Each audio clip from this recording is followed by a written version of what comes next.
You are late. Hindi ako late. Ang usapan natin, 5:30 p.m. Of course not.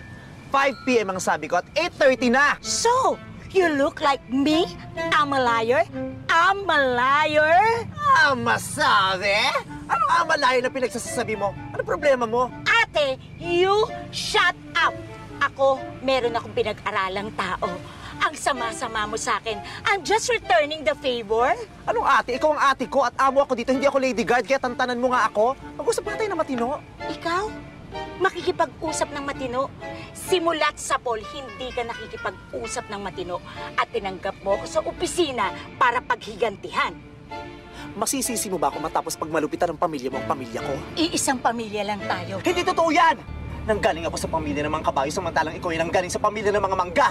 Iisang pamilya. Sabihin mo yan sa nanay mong presidente ng mga aswang! Walang presidente.